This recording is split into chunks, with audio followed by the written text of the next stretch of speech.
राजा पृथु ने कहा, हे नारद जी, यह तो आपने महाप्रभु शंकर की बड़ी अद्भुत कथा सुनाई है। अतः कृपया करके आप यह भी बताइए कि उस समय राहु उस पुरुष से छूटकर कहाँ गया। नारद जी ने कहा, उससे छूटने पर वह बर्बर नाम से विख्यात हो गया और मानो नया जन्म पाकर उसने अपने आप को धन्य माना तथा वह धीरे धीरे जालंधर के पास गया।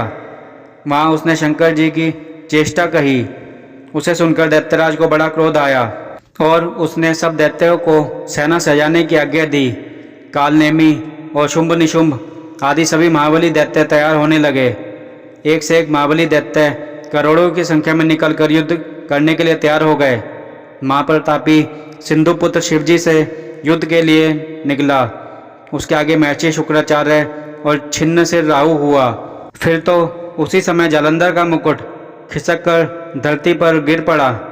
आकाश में मेघ छा गए और बड़े अपशगुन हुए।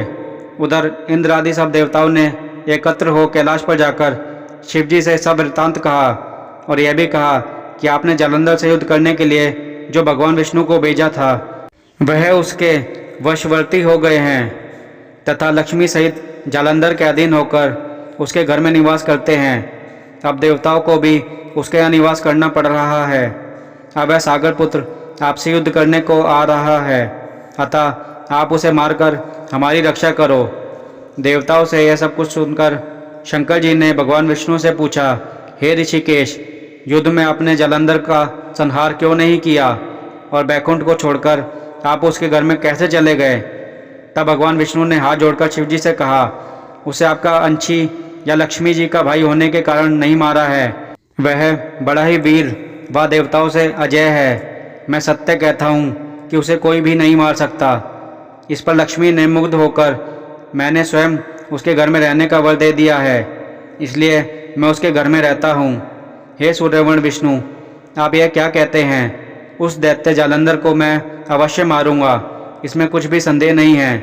अब आप सब देवता जालंधर को मेरे द्वारा ही मारा जानकर अपने स्थान को जाइए। जब शंकर ने ऐसा कहा तो सब देवता संदेह रहित होकर अपने स्थान को चले गए। ठीक उसी समय पराक्रमी जालंधर अपनी विशाल सेना के साथ कैलाश पर्वत को घेर के सिंहनाद करने लगा। दैत्यों के नाद और कोलाहल से शिवजी क्रुद्ध हो गए।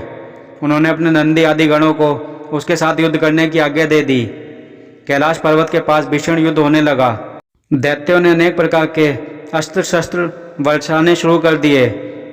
भैरी, मृदंग, शंख और तीरों तथा हाथी, घोड़ों व रथों के शब्द से धरती कांपने लगी।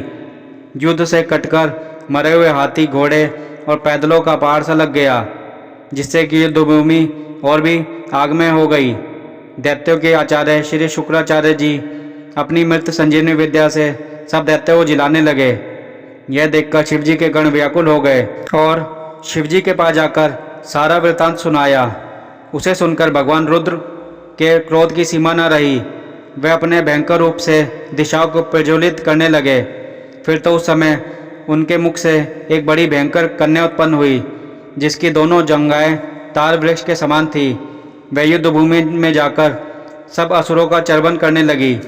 युद्ध भूमि में इस तरह विचरते हुए वह शुक्राचार्य जी के पास पहुंची और शीघ्र ही उन्हें अपने उदर में गुप्त कर लिया। फिर स्वयं भी अंतर्ध्यान हो गई। शुक्र के गुप्त हो जाने से दैत्यों का मुख मलिन पड़ गया और वह युद्ध छोड़कर भागने लगे।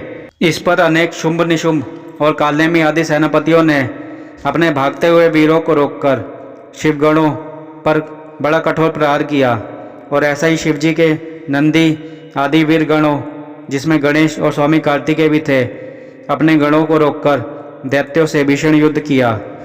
कार्तिक मातम में सुनने के लिए धन्यवाद।